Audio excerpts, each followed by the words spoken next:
Good day everyone! Welcome to me and my family's channel! Welcome sa buhay ko as a stay-at-home mom!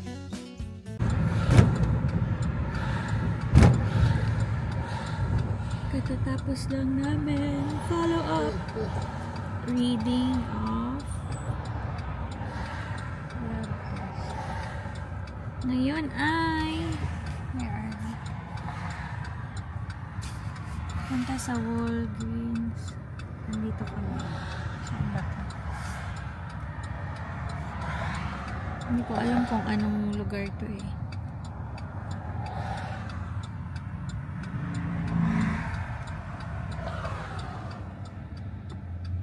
Si Brett. Brett, are you okay? You sleepy? No. Are you gonna poop? No. No. Like he's doing like...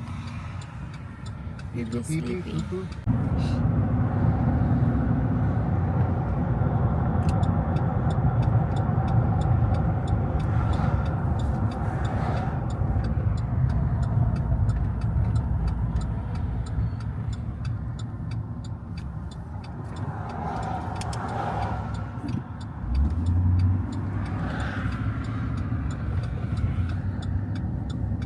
Punta kami dyan.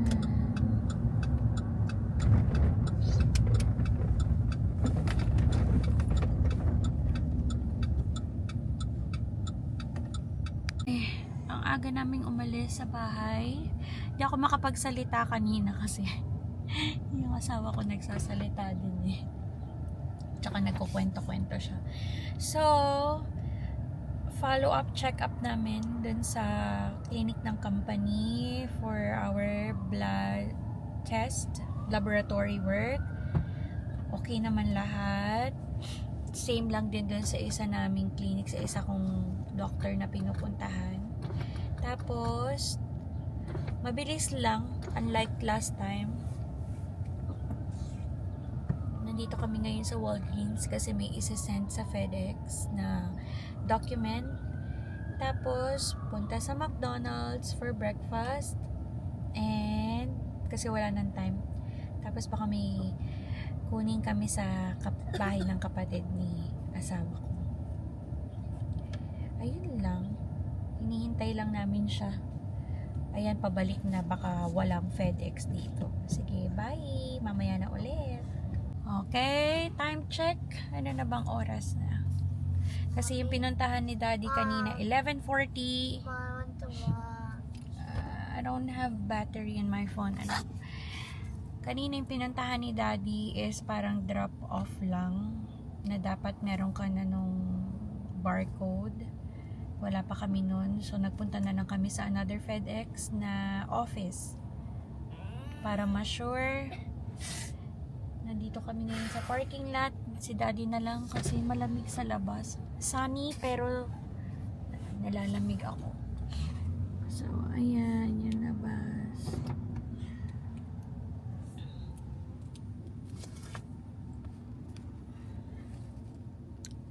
Ayan. Sana may malapit na Asian store. Meron dito sa city. Kaya lang, hindi ko alam kung saang part yun. Para bibili sana ako ng dato puti, soy sauce, vinegar, at ano pa ba yung kailangan ko? Fish sauce. QP, mayo. I think yun lang naman yung kailangan ko. O baka molo wrapper para makapag-siomay ako. Kaya lang iniwan ko yung wallet ko. Bayan. Daming problema, di ba? Ay. Daming problema ni Maria. Yun lang naman. Wala kaming ibang ganap. Hindi ako lumalabas at ayaw kong lumabas ng bahay.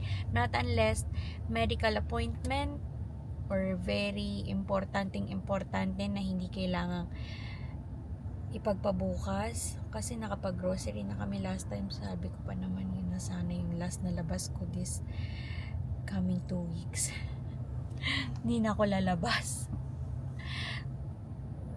Nakakatamad kasing mag-ayos, maligo, magbihit.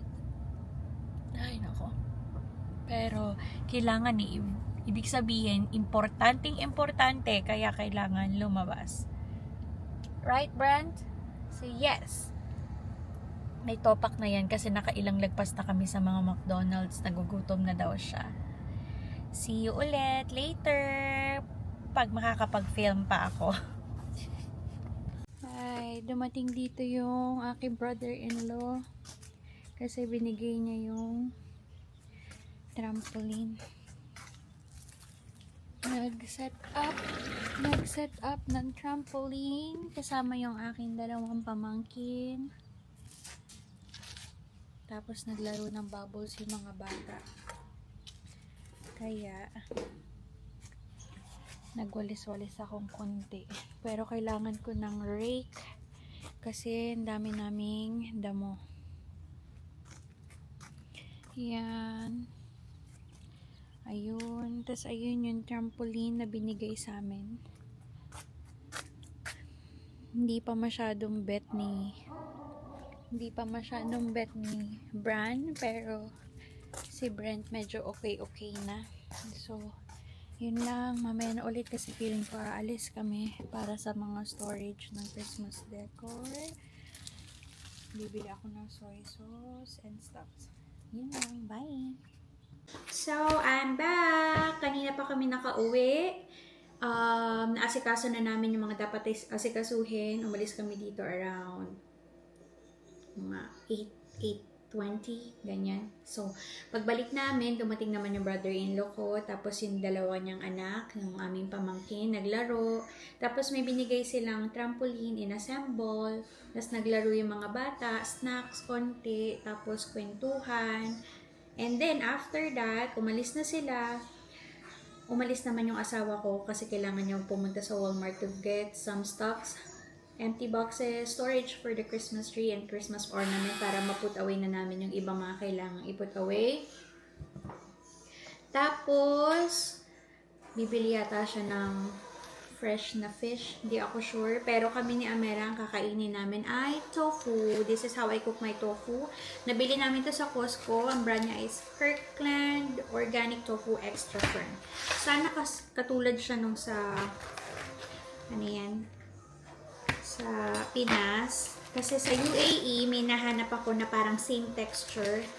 So, sana parehas. Pero mukha naman siya. Sana talaga parehas.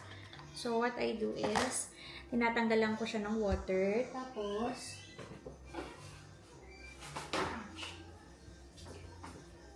pat dry lang natin siya kasi ganyan. Hindi ganun mo nga. 3, 2, 1, go.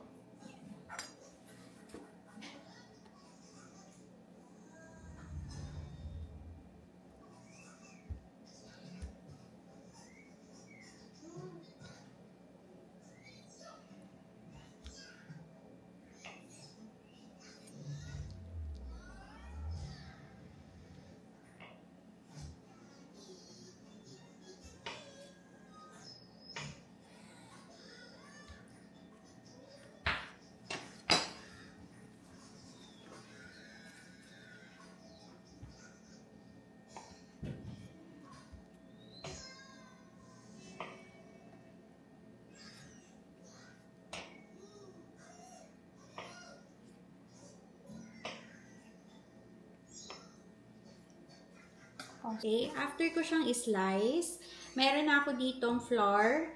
Lalagyan ko siya ng salt. Sinusundan ka ng camera. Dito ka. Dito lang ako. Ay, hindi. Kasi naanuhan ka ng focus, dumong ka na. Naki-extra ka eh. Sorry. Tapos, lalagyan natin siya ng salt. Tansya lang tayo. And then, garlic powder. A little bit of, I think paprika.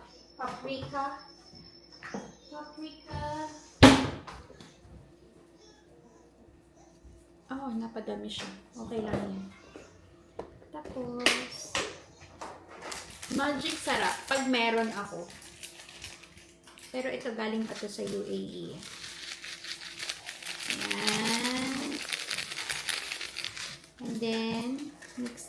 natin.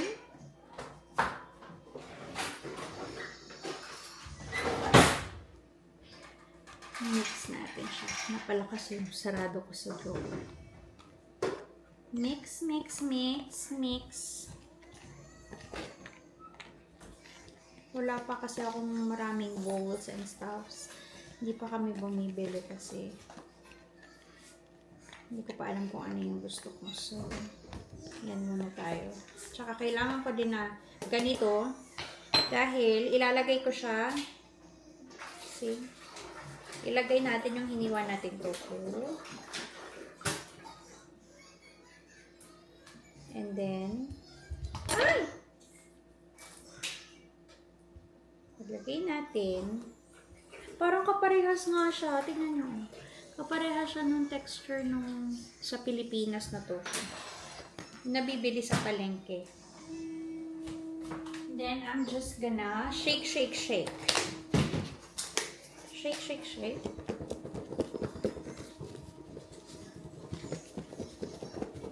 Ako din. Naman, extra lang. Makiki-extra.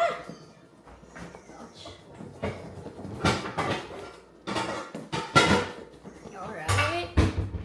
Pag na-shake na, kailangan natin. May deep fryer kami, pero I'm not gonna use it kasi nagamit na yung oil doon. And we're trying to be healthy. So, alam ko hindi pang frying. Parang yung extra virgin coconut oil, I think yun yung pwedeng pang fry. Tapos yung, ano yan? Virgin olive oil. Ah, hindi. Tama ba? Virgin olive oil. Yun yung pang dressing for salad. Hindi ako sure. Correct me if I'm wrong. Yan.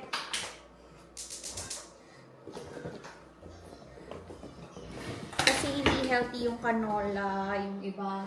Yung mga seed oil, sabi ng doktor. So, yan. Ay! Ano ba to?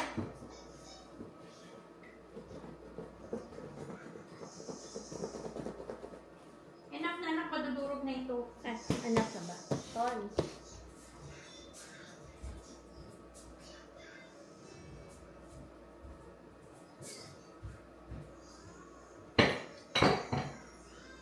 So, nilagyan ko lang ng oil yung pan. Tapos, kailangan sobrang init niya para hindi dumikit. Hindi dumikit yung flour natin, yung breading natin ng tofu.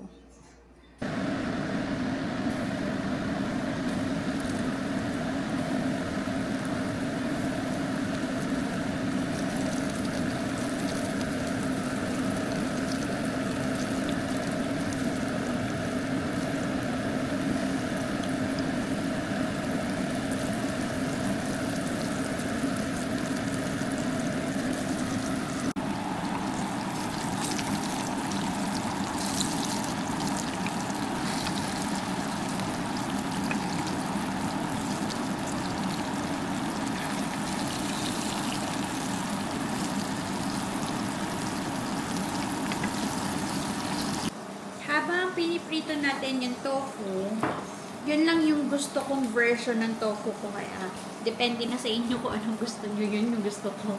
Ganun ko ginagawa yung tofu ko, pina-fried ko. And then, now, we're gonna make sausawan in a one small bowl. I already put minced onions. Okay, hindi ako masyadong mahilig sa onions, pero pag sa sausawan, yung kumakain ako. And then, ang ating mga ingredients ay ito. Granulated sugar, dato puti vinegar and soy sauce. Konti na lang to, hindi pa ako nakakabili. And then Himalayan salt. Ilalagay lang natin sila dito. Depende sa kung anong tansya-tansya lang. Tansya-tansya lang tayo, okay? Konti na lang yung toyo ko. So, I'm gonna make konting toyo. Yan. Pwede na yan. And then, a little bit of suka. Kita nyo ba? Yan. Wala na padami yata. And then, dagdagan natin ng toyo kasi parang napadami yung suka ko. Yan kasi, dito mahilig silang gumamit ng ano yan, measuring cup, men's stops.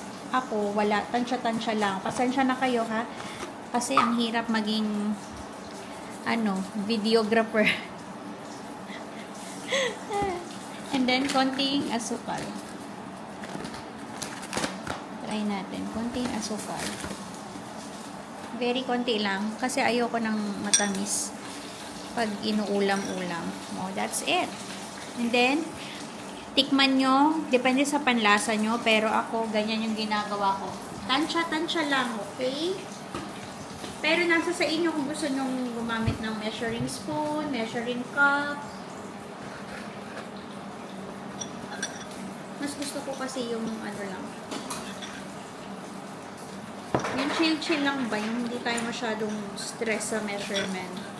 Tansya-tansya lang. Sarap. Tapos, ito na yung ating tofu. Where is it?